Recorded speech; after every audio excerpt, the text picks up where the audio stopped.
Se dice, hermanos, que a la luz de la Biblia y de la experiencia cristiana existen solamente dos clases de evangelismo: el evangelismo, entre comillas, de acecho, y el evangelismo de paso. El evangelismo de acecho, entre comillas, tiene que ver con momentos especiales, métodos especiales, esfuerzos y recursos especiales. Se escogen fechas para campañas evangelísticas o esfuerzos misioneros enfocados a grupos o comunidades particulares. Se utiliza literatura o folletos que puedan guardarse con discreción en la camisa, Nuevos Testamentos pequeños, para abordar a la gente y compartir de esa manera el mensaje del Evangelio. Obviamente no hay nada malo en esto, de hecho todas las iglesias en algún momento lo hacemos. El problema, hermanos, es que el Señor Jesucristo nunca utilizó ese método. Él nunca pareció salir del camino para una campaña evangelística. Su evangelismo era de paso, es decir, compartir el mensaje del reino mientras iba caminando. De hecho, si usted recuerda, en el Evangelio de Mateo capítulo 10, versículo 7, el Señor Jesús instruyó a los suyos diciendo, y yendo, predicad diciendo, el reino de los cielos se ha acercado. Al respecto, David Haney, un predicador norteamericano, no sé si viva en este tiempo, él escribió que el Señor Jesús nunca salió del camino para testificar. Las grandes experiencias del Señor en cuanto al testimonio siempre ocurrieron en el curso normal de los eventos, o la gente venía a él, o él se enfrentaba a la gente a medida que iba caminando.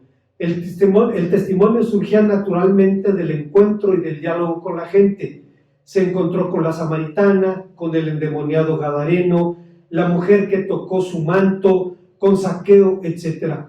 El Señor Jesús nunca tuvo que salir del camino para encontrar oportunidades, porque su testimonio era de paso. Más allá, hermanos, de lo histórico, de lo cultural, el relato que nos ocupa en el Evangelio de Juan capítulo 4 contiene enseñanzas espirituales vigentes para los creyentes de todos los tiempos. Veamos cuáles son.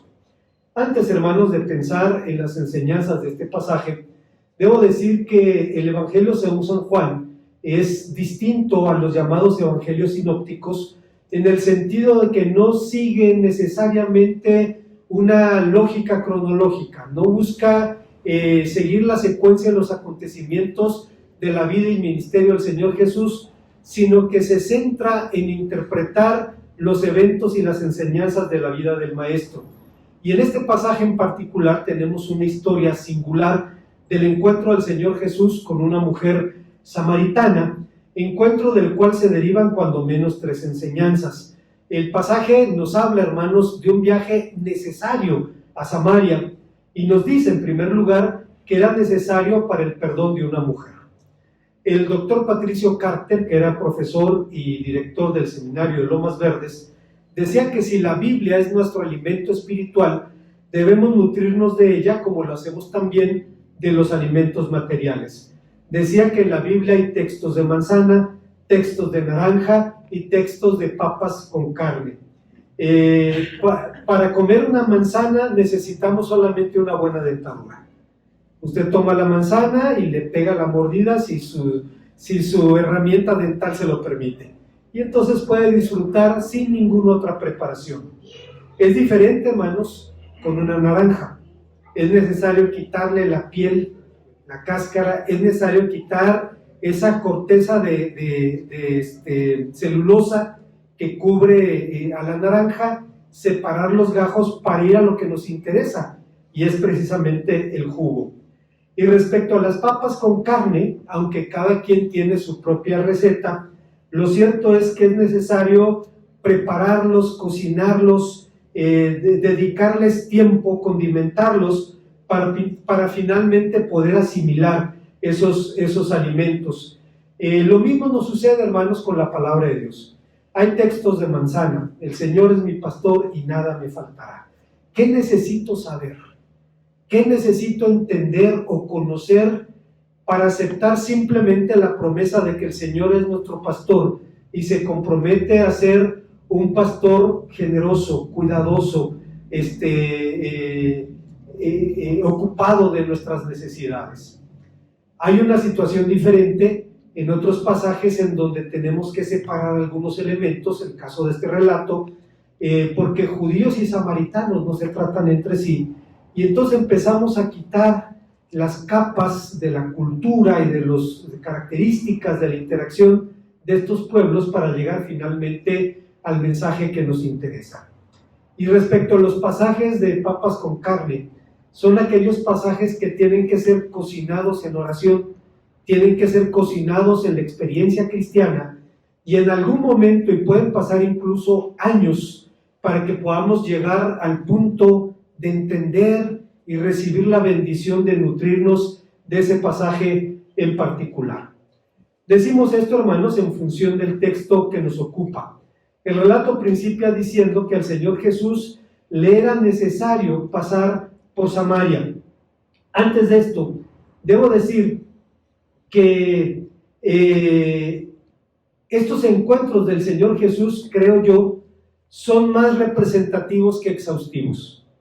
Es decir, si recordamos el final del Evangelio de Juan, que dice que el Señor hizo muchas cosas que no están escritas, entendemos que el encuentro con la samaritana, con Zaqueo, con la mujer de flujo de sangre, son ejemplos de tal vez centenares o miles de interacciones que el Señor Jesús tuvo con personas concretas. Son más representativos que exhaustivos.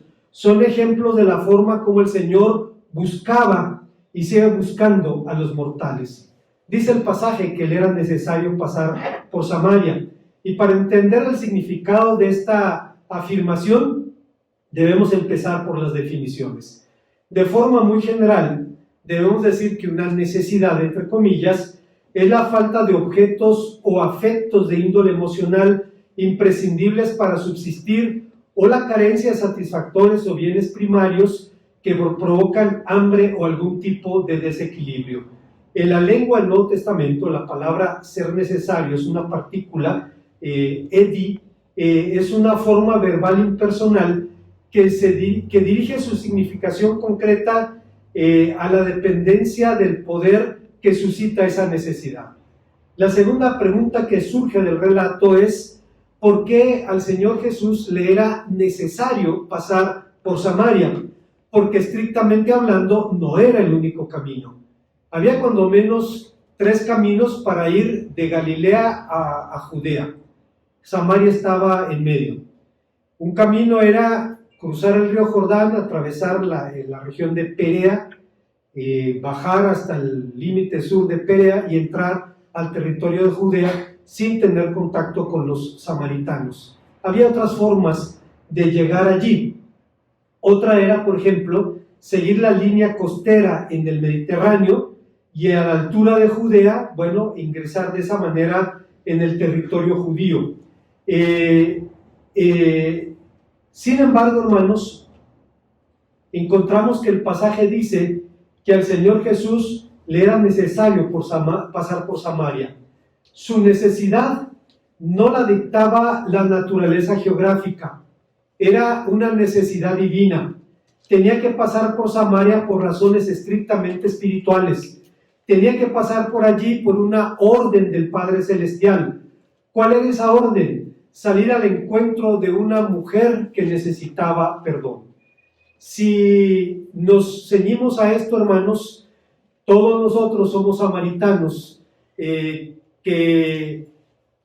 razón por la cual se hizo necesario que el Señor Jesús pasara por nuestra Samaria para salirnos al encuentro. No tenemos mayor información sobre la mujer en cuestión, y aunque alguien dice que era de lo mejor que había entre los samaritanos, pues difícilmente podemos imaginar eso. Si era de lo mejor, pues cómo estarían las peores, ¿no? No sabemos, hermanos, salvo que tenía una reputación que no era muy buena. Había vivido con 6 diferentes hombres. Se ha sugerido incluso que la hora a la que fue al pozo de Jacob tenía razones muy específicas. Palestina está más o menos a la latitud de Tijuana, más o menos. Es un clima torrido. Al mediodía no es buena idea ir a recoger agua. Yo recuerdo el papá del hermano Fernando Araujo, él es de Tamaulipas, y cuando su papá venía a visitarlo, se molestaba cuando quería salir a tomar café al centro de Querétaro y decía, en Querétaro vive pura gente rica. ¿Por qué? Dice, pues abren los negocios a las 9 de la mañana, ¿cómo es posible? Allá en mi tierra a las 6 de la mañana, sí, pero es por el clima. Las compras se hacen a las 6, 7, 8 de la mañana y después corre a refugiarte del calor porque es terrible. Bueno, la mujer samaritana fue a pleno mediodía y alguien sugiere que no quería entrar en conflicto con otras mujeres del pueblo. Pero como alguien dijo, para un rabino, el que lo vieran hablando en público con una mujer no era sino el fin de su buena reputación. Pero el Señor Jesús nunca reparó en esa barrera, ni por tratarse de mujer, ni porque fuera samaritana, ni porque hubiera algo vergonzoso en la vida de ella. Ningún hombre decente, y mucho menos un rabino, se habría arriesgado a que lo vieran en tal compañía, y menos en una conversación con ella. Pero el Señor Jesucristo sí. Para un judío, esta era una historia alucinante. Aquí estaba el Hijo de Dios, cansado, débil, sediento. Aquí estaba el más santo de los hombres, escuchando con simpatía y compasión una triste historia. Y aquí tenemos el principio de la universalidad del Evangelio. Aquí está Dios, no hablándole, hermanos, de su amor en teoría, sino en la acción. Curiosamente, hermanos, los comentaristas bíblicos suelen enfatizar mucho la condición moral de la mujer. Hay incluso comentaristas bíblicos serios que hablan, entre comillas, de su lujuria, pero si usted lee con cuidado el relato, encontrará que el Señor Jesús no hizo juicios de valor de la conducta de la mujer. Y aunque le corrigió la teología, no la sermoneó. Ustedes recordarán que en algún momento la mujer, cuando empezó a sentirse atrapada, le cambió el tema al maestro y le dice, ustedes dicen que se debe adorar en Jerusalén, nosotros decimos que es en el monte Gerizim. Y el Señor le dijo, la hora viene, la hora es cuando los verdaderos adoradores adorarán al Padre en espíritu y en verdad, porque tales adoradores Dios está buscando. Le corrigió la teología, pero no la sermoneó. Lo cierto, hermanos, es que, como decía hace un momento, nosotros no somos mejores que la samaritana. En otras ocasiones, hermanos, he hablado de un autor católico ya fallecido, muy popular en los últimos años, el padre Henry Nouwen. Él pertenece a una corriente en el catolicismo de sacerdotes renacidos, de personas que se encontraron con la gracia y desde su experiencia católica empezaron a hablar del Evangelio de forma increíblemente creativa. Hay otro sacerdote, Brennan Manning, que escribió un libro que se llama, y ya murió también, se llama El Evangelio de los Andrajosos.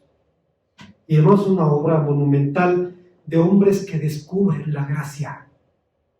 Y hermano, la presentan de una manera tan creativa, tan brillante, porque es un descubrimiento para ellos.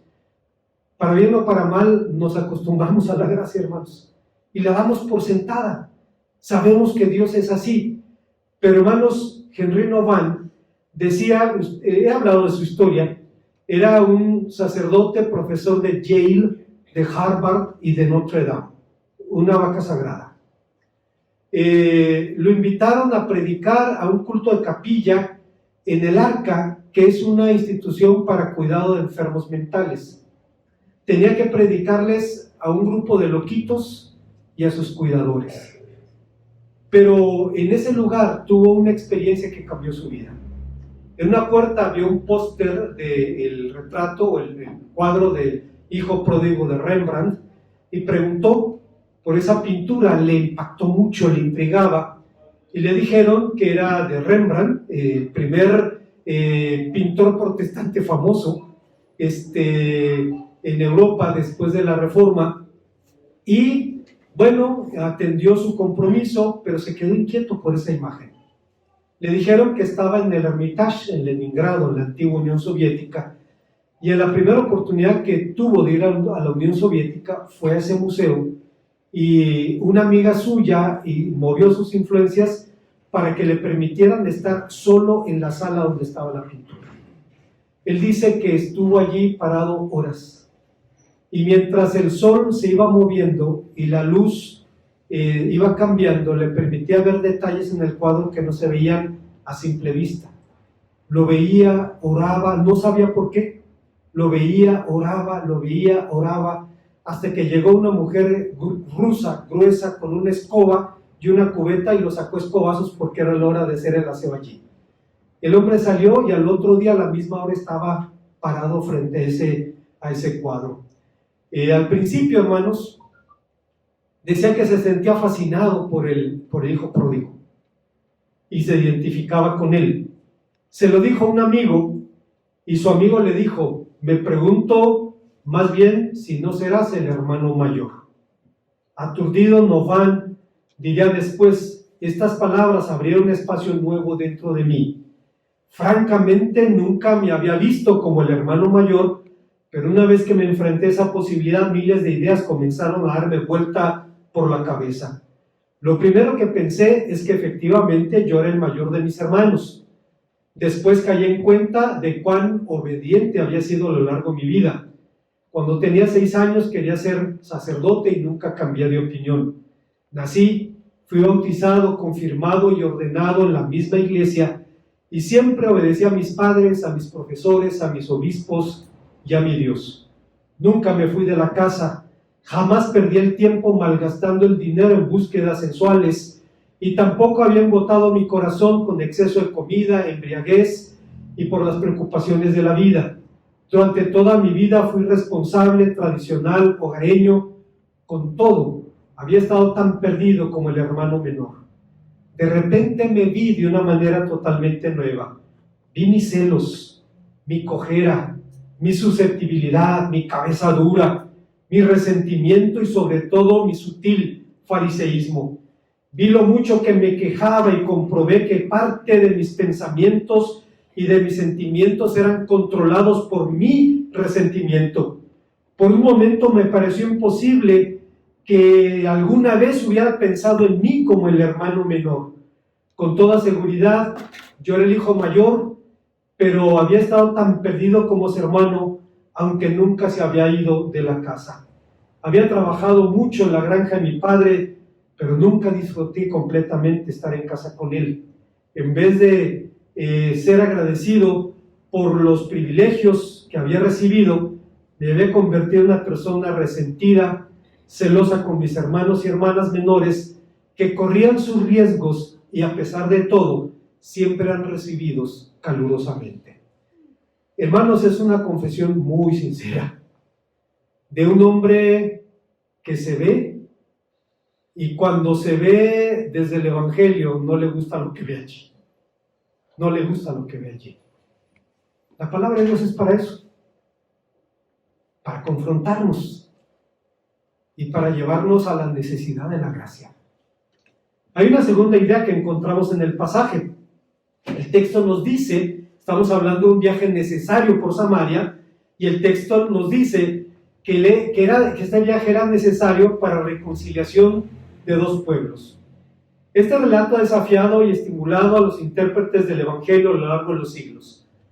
Charles Finney, un célebre evangelista del siglo XIX, decía de una manera muy penetrante, y me gusta su pensamiento, hablando de la samaritana.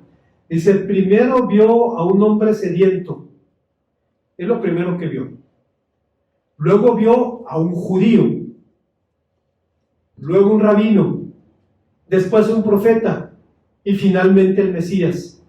Intentó sacar lo mejor del hombre sediento, mostró su desprecio al judío, molestó al rabino con preguntas, se dejó conquistar por el profeta y terminó adorando a Cristo. El marco de la conversión de la samaritana fue la conflictiva relación entre judíos y samaritanos, que era historia antigua en tiempos del Señor Jesús. La destrucción del reino de Israel se había materializado y 10 tribus fueron transportadas a media de donde jamás volverían. Hay chifladitos que dicen que vinieron a América, los mormones dicen que vinieron al Nuevo Mundo, y dicen los mormones que nuestros antepasados indígenas eran güeros. Pero como mataron a los judíos, Dios les buscó un castigo, pero algo que doliera, o sea, matarlos, destruirlos, era poca cosa. Dios decidió emprietarlos, y a partir de entonces, pues nos fue como nos fue, ¿no? Hermanos, no sé de qué fumaba José Smith, pero evidentemente lo hacía muy seguido, ¿no? Bueno, la situación, hermanos, es que estos pueblos tenían resentimientos ancestrales. Los pobladores del reino de Israel que quedaron se mezclaron con extranjeros provenientes de distintas regiones del imperio asirio, y estos extranjeros llegaron con sus propios dioses, practicando un sincretismo de la que la Biblia dice, todavía dice, hoy hacen como antes, no temen a Dios, ni guardan sus estatutos y ordenanzas, ni hacen conforme a la ley y los mandamientos que les prescribió el Señor Dios de Jacob, dice 2 Reyes 17:34. Los samaritanos eran llamados cuteos por los judíos, porque una buena parte de los extranjeros que fueron traídos para repoblar el antiguo reino de Israel venían precisamente de un lugar llamado Cutá. Ellos desarrollaron una forma propia de judaísmo. Solo tenían el Pentateuco como norma de fe y práctica, rechazaron a los profetas y a los escritos, y aún después de la destrucción del templo de Salomón mantuvieron los sacrificios humanos. Cuando los judíos regresaron de la cautividad babilónica, los samaritanos les ofrecieron ayuda para reconstruir el templo. Los judíos se negaron a aceptarla, dice Esdras capítulo 4, y así que los samaritanos construyeron su propio templo, al que los judíos quemaron. Y hermanos, fue echarle gasolina a la lumbre.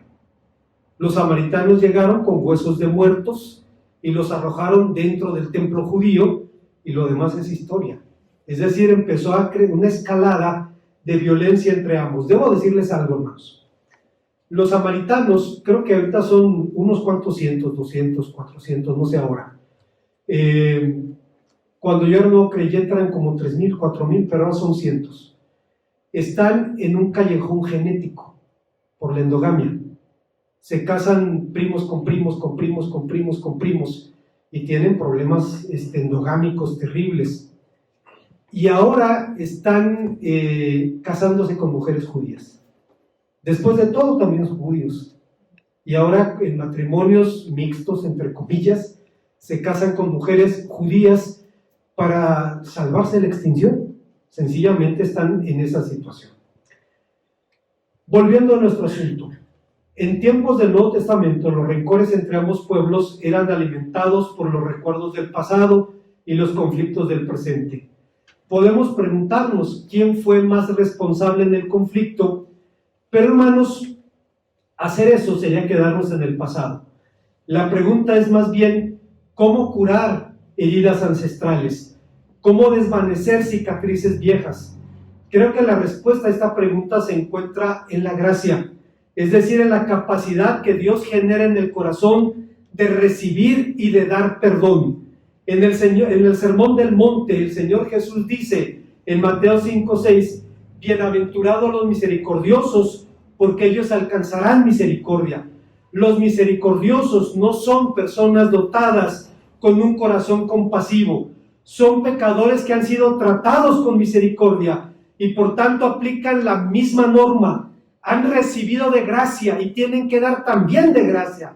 Son aquellos que saben que son objeto de la gracia divina y en consecuencia deben aplicar la misma norma en sus relaciones, como dice Mateo 10:7, de gracia recibisteis, dad de gracia.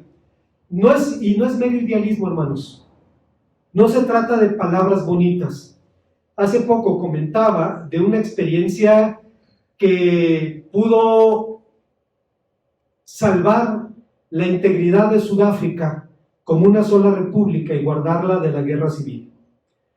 el apartheid, las leyes de segregación racial, que fueron impuestas no por los británicos, sino por los descendientes de los colonos holandeses, los Boers, clasificaban a las personas por colores, blancos, negros o de color. De color podían ser gente de la India o de otros grupos que no fueran caucásicos, asiáticos, etc.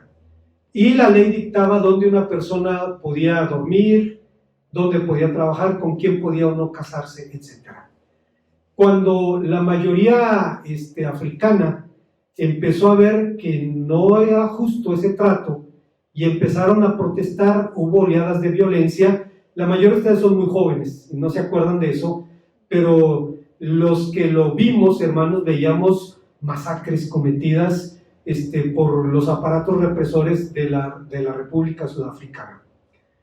El prisionero más famoso fue Nelson Mandela, a quien lo acusaron de sedición, y entonces Mandela retó a su juez cuando se puso en pie y dijo: acepto todos los cargos y estoy dispuesto, estoy preparado a morir por mis ideales.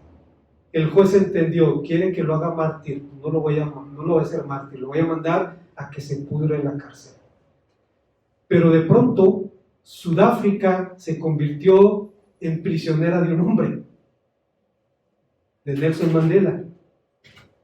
El mundo se volcó en favor de su liberación. Fidel Castro le dio la mano cuando en la guerra de Namibia los combatientes de Angola le pidieron ayuda militar a Fidel Castro. No les mandó asesores, les mandó aviones, camiones, tropa, artillería, y de 3 patadas corrieron a los sudafricanos, y Sudáfrica entró en crisis política y el régimen se iba a desvanecer. Y entonces fueron a la cárcel y le dijeron a Mandela: estamos listos para negociar. Y Mandela dijo: no hay nada que negociar, desmantelen el apartheid. No hay nada que negociar. Y tuvieron que hacerlo. Pero ahora hay un problema.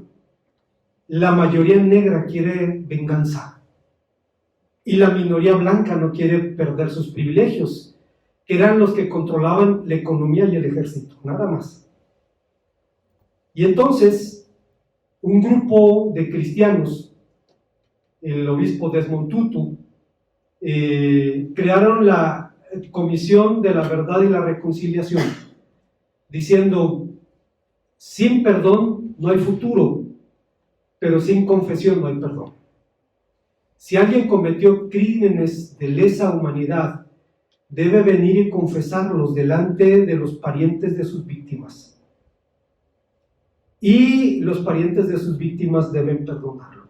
Es el único camino que tenemos para salvar a la nación de la guerra civil. Y hermanos, funcionó. ¿De dónde salió eso? ¿De dónde sale el concepto de justicia restaurativa? El concepto común es justicia retributiva. La haces, la pagas. Justicia restaurativa es: te perdono y te restauro. Y salvó una nación de la destrucción. No son palabras bonitas. No son pensamientos hermosos. No es un idealismo difuso, sino que son las verdades del Evangelio cuando se ponen en práctica en la vida de los pueblos y en la vida de los individuos. De esta manera pudo salvarse. Y el proceso de justicia restaurativa, las personas se involucraban, hablaban de sus delitos, confesaban a los parientes de las víctimas y simplemente salían de allí libres de la carga de su culpa. De esta manera, hermanos, encontramos que las enseñanzas de la palabra de Dios funcionan incluso en un mundo como este. Lo más hermoso es que el Señor Jesús hizo todo lo posible para lograr la justicia restaurativa más perfecta. Fíjense lo que decía Justino Mártir, un predicador cristiano de los primeros siglos. Nosotros, que antes nos odiábamos y destruíamos recíprocamente debido a nuestras distintas costumbres y que no habíamos vivido junto a personas de otra raza, ahora desde que vino Cristo vivimos en excelentes términos con ellos, lloramos por nuestros enemigos, esforzándonos por persuadir a quienes nos odian injustamente para que vivan conforme a los buenos preceptos de Cristo, de tal manera que podamos llegar a ser participantes junto con ellos de nuestra misma esperanza gozosa de una recompensa del Dios soberano de todo. Lo que decía Justino Mártir era que a final de cuentas, cuando Dios transforma el corazón del hombre, hace posible que las barreras que nos separan se derriben y podamos ver el cumplimiento de lo que San Pablo afirmaba cuando decía, de ambos pueblos hizo uno, derribando la barrera intermedia de separación. Hay una tercera y última enseñanza en este pasaje. Estamos hablando de un viaje necesario por Samaria y el texto nos dice que era necesario para la redención del mundo. El Señor Jesús ordenó a sus discípulos en su discurso de despedida: me seréis testigos en Jerusalén, Judea, Samaria y hasta lo último de la tierra, Hechos 1:8. Y como nunca demandó a nadie lo que él mismo no hiciera, puso el ejemplo en su viaje a Samaria. El libro de los Hechos de los Apóstoles relata la conversión de los samaritanos en Hechos en el capítulo número 8. Narra el ministerio de Felipe el Evangelista en la región de Samaria con frutos realmente impactantes. Los samaritanos respondieron con sorprendente apertura y docilidad y alegría al mensaje del Mesías judío. Es verdad que los apóstoles tuvieron que confrontar a Simón, un charlatán disfrazado de mago, quien les ofreció dinero para tener el poder con el que ellos contaban, pero fuera de él no enfrentaron mayores obstáculos de parte de los samaritanos. F.F. Bruce, un erudito del siglo pasado, decía: Lucas presenta la misión samaritana como el primer avance importante de la misión cristiana. El registro de un Pentecostés samaritano significa que se había establecido un nuevo núcleo de la comunidad en expansión, de tal modo que el Evangelio ahora podía irradiarse a partir de este nuevo centro de la misión del Espíritu. Más aún, el nuevo Israel de la Iglesia de Jesucristo había logrado reunir a todo el reino de David bajo el poder de su Hijo, algo que los judíos habían tratado de lograr sin mucho éxito por la fuerza de las armas durante los últimos 500 años. ¿Saben, hermanos?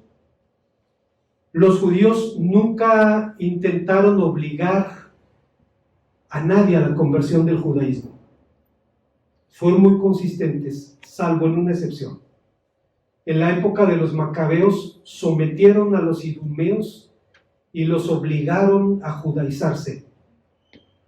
Y le dieron el derecho legal a un idumeo, Herodes el Grande, a ser rey de Israel, porque técnicamente era judío. Pagaron el error muy caro y desde entonces nunca volvieron a hacerlo. Bueno, obviamente no fue nada sencillo cambiar la mentalidad de los cristianos de origen judío respecto a los samaritanos. Fue necesario convocar a las autoridades apostólicas para asegurar a los samaritanos, tan acostumbrados al desprecio a Jerusalén, que habían sido incorporados plenamente a la comunión del pueblo de Dios, y las señales que confirmaban y atestificaban que ellos eran miembros de la misma sociedad regida por el mismo Espíritu. Si usted recuerda, en el Concilio de Jerusalén, las voces cantantes no fueron las de los cristianos abiertos, tolerantes, como Pablo, como Bernabé. Las voces del concilio fueron las del judaísmo conservador, cristiano, pero judaísmo conservador, Pedro y Santiago. Pero Pedro y Santiago dijeron, Pedro dice, yo vi que Dios le dio a los gentiles del mismo espíritu que nos dio a nosotros. Y si Dios no hace acepción de personas, ¿por qué vamos a hacerla nosotros? Pedro apeló a su testimonio, Santiago a la Biblia, y dijo: esto había sido escrito por los profetas, y empieza a citar la idea de la conversión de los gentiles al Dios único y verdadero. No fue nada fácil, hermanos, pero a final de cuentas el Espíritu de Cristo estaba allí y permitió que esto pudiera materializarse. Más que un símbolo efectivo del don del Espíritu, la imposición de manos era una señal de la comunión y de la solidaridad. Se convirtió en símbolo solo en función de ser una señal de incorporación a la iglesia del Espíritu. Pero como el Señor encomendó a sus discípulos, esto no era tan solo una etapa de un plan maestro, una nueva etapa de un plan maestro para la redención del mundo. El Señor lo había planeado así desde el principio. Si usted recuerda, cuando llama al patriarca Abraham, le dice: te bendeciré, serás bendición, y en ti serán benditas todas las familias de la tierra. ¿Cómo? No se sabía, pero ahora lo estamos viendo. Para el Señor Jesús, Samaria es simplemente la puerta del mundo.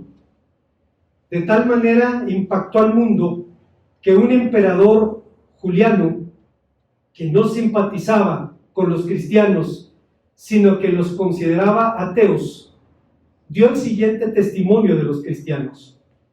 El ateísmo, les decían ateos a los cristianos porque no tenían imágenes. El ateísmo ha progresado, en especial por su servicio amoroso dado a los extraños y por su cuidado en el entierro de los muertos. Es un escándalo que no hay un solo pordiosero entre los judíos, y que los galileos, es decir, los cristianos que no tienen Dios, cuidan no solo a sus propios pobres, sino también a los nuestros, mientras que los que nos pertenecen acuden a nosotros a buscar el auxilio que no les prestamos. Un emperador se dio cuenta: vamos perdiendo. Dice: los ateos que no tienen Dios cuidan a nuestros pobres, a los mismos que cuando vienen a buscarnos no abrimos la mano con ellos. Es claro que el propósito del viaje del maestro a Samaria era darnos ejemplo. Oswald Chambers, un predicador del siglo pasado, decía: ¿cuántos de nosotros estamos dispuestos a consumir hasta el último remanente de nuestras fuerzas físicas y emocionales, de nuestra energía mental, moral y espiritual en favor de Jesucristo? Este es el sentido que Dios le da a la palabra testigo. ¿Por qué nos ha dejado Dios en la tierra? ¿Solamente para que seamos salvos y santificados? No, lo hizo para que trabajemos en su servicio. Estoy dispuesto a ser para Dios un pan partido y vino derramado, a no valer nada para esta vida o esta era, excepto por el único propósito y solo uno, el de ser usado en el discipulado de hombres y mujeres para Jesucristo. Mi vida de servicio para Dios es de manera que le digo gracias por su indescriptible y maravillosa salvación. Recuerda que es totalmente posible que cualquiera de nosotros pueda nos eche fuera como a la escoria la plata. No sea, dice el apóstol, que habiendo sido heraldo a muchos, yo mismo sea eliminado. Lo que Oswald Chambers decía era hablar sobre la disposición a consumir la vida. Cuando Carlos Spurgeon enfermó del mal que lo mató, ahora sabemos que era una nefritis mal diagnosticada. Siempre lo atendieron por gota y su enfermedad fue empeorando hasta que simplemente tuvo que retirarse. Se fue a Francia, un clima más favorable, y desde allí escribió su obra Cartas desde el Sufrimiento. Si no las ha leído, puede descargar el PDF, es una joya, donde habla el corazón de un hombre dolido. Y él decía, de Debe haber algo bueno en la enfermedad, aunque no lo veo por ningún lado. Pero prefiero dejar sin respuesta miles de preguntas antes de dudar del amor, del poder y de la sabiduría de Dios. Dice, durante años la gente me decía, si sigue predicando 10 veces por semana, va a destruir su salud. Y decía Spurgeon, pues si lo logré, estoy contento. Destruiría 10 saludes más en aras de servir el reino de Cristo. Ahora entendemos, hermanos, por qué hombres así, hombres como Pablo, podían decir, para mí vivir es Cristo y morir es ganancia. Como conclusión, hasta el presente, todo judío ortodoxo repite su plegaria matutina, las palabras Baruch atah Adonai Eloheinu melech haolam ki lo asani goy. Bendito sea Señor Dios del universo que no me hiciste gentil. Baruch atah Adonai Eloheinu melech haolam ki lo asani isha. Bendito sea Señor Dios del universo porque no me hiciste mujer. Baruch atah Adonai Eloheinu ki lo asani obed. Bendito sea Señor Dios del universo porque no me hiciste esclavo.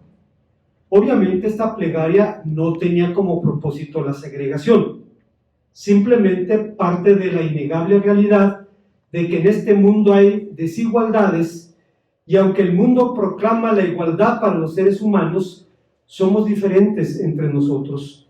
En la cultura hebrea se entendía que en esa categoría estaban los extranjeros, las mujeres y los esclavos. Pero no debemos escandalizarnos, hermanos, si pensamos quién es la persona más pobre de este país. Tiene que ser mujer, campesina, indígena o afrodescendiente. Esa es la mujer más pobre de este país. O sea, llena esas características. Lo sublime del Señor Jesús es que no hace excepción de género o de clase a la hora de impartir su evangelio. Como señalamos al principio, el Señor Jesús tuvo varios encuentros personales, cuando menos 9, y yo creo que son más representativos que exhaustivos, con personas a quienes compartió el evangelio del reino. Si contrastamos las diferencias entre dichos encuentros, indudablemente descubriremos cosas interesantes. Pero dudo honestamente que el propósito de nuestro relato sea entretenernos con cosas interesantes. Su propósito, hermanos, es descubrir el corazón del Maestro. Como señalamos anteriormente, aunque el mundo idealiza la igualdad entre los seres humanos, esta solo es posible en los ojos y en el corazón de Dios. Los hombres solemos agruparnos y separarnos por infinidad de diferencias. Por tal motivo, John MacArthur, un predicador norteamericano contemporáneo, hace un contraste muy interesante entre la samaritana y Nicodemo. Dice, la mujer representaba un marcado contraste con Nicodemo.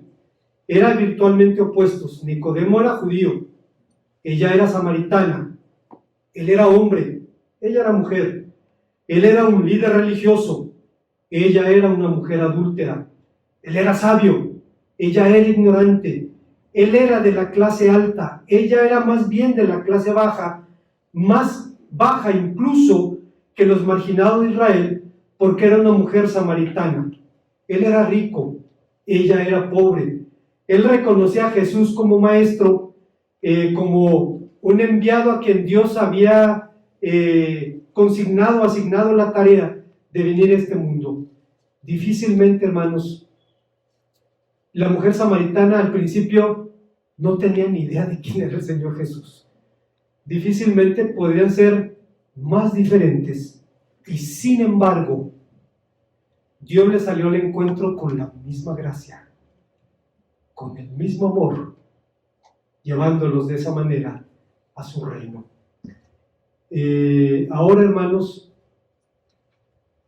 podemos entender la razón por la cual el Señor Jesús se enfocó en esa clase de personas.